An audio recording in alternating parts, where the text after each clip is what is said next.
Bonsoir tout le monde, je continue ma série des confitures. Là c'est pour ce soir une confiture bien avec de la pêche et de la pomme. J'ai 300 g de pêche et de pommes épluchées. Là je continue avec mon agar-agar pour...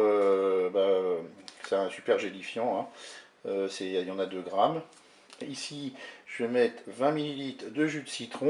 Et puis là je vais mettre uniquement 300 g de sucre en poudre. Et bien c'est parti pour notre confiture. Je dépose mes morceaux de pêche et mes morceaux de pommes dans la cuve du Cookéo. Je vais ajouter le sucre. Je mélange. Et je vais ajouter l'agar-agar.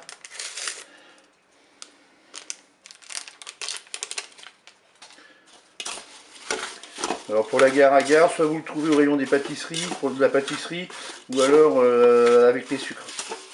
Ça dépend des magasins. Là maintenant, je vais ajouter mon jus de citron. Je mélange. Et maintenant, qu'est-ce qu'on va faire? On va se mettre en mode doré. On se met en mode manuel. En mode doré. On remue de temps en temps. L'objectif, c'est de porter notre préparation à ébullition et la laisser à ébullition pendant 10 minutes. Et bien, comme je vous l'ai dit, on remue de temps en temps. Voilà, j'ai ma préparation qui est à ébullition. Et bien, qu'est-ce que je vais faire? Je vais prendre un timer ou un chronomètre et je vais laisser à l'ébullition pendant 10 minutes. Donc moi, je vais prendre une montre.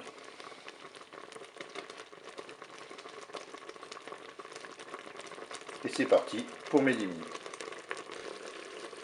Allez, mes 10 minutes sont passées. Je vais arrêter mon Cookéo.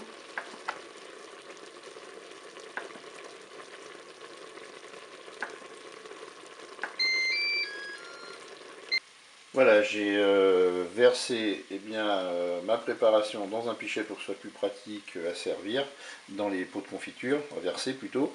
Donc voilà, j'ai versé ma préparation dans des pots.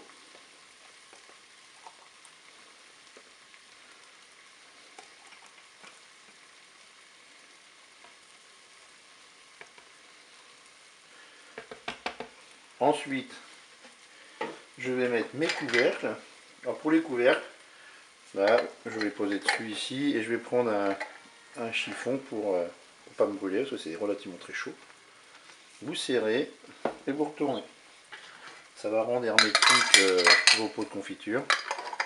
Alors moi j'ai laissé les morceaux, hein, on peut tout à fait mixer. Mais moi j'ai gardé les morceaux comme ça. Donc je serre et je retourne.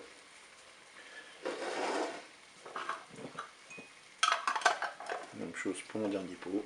Je serre et je retourne. Et quand ils seront refroidis, on les retournera dans l'autre sens. Hein. Et puis on pourra les stocker ou commencer à les consommer. Et bien je vous dis au revoir, à bientôt pour d'autres recettes au Cookéo.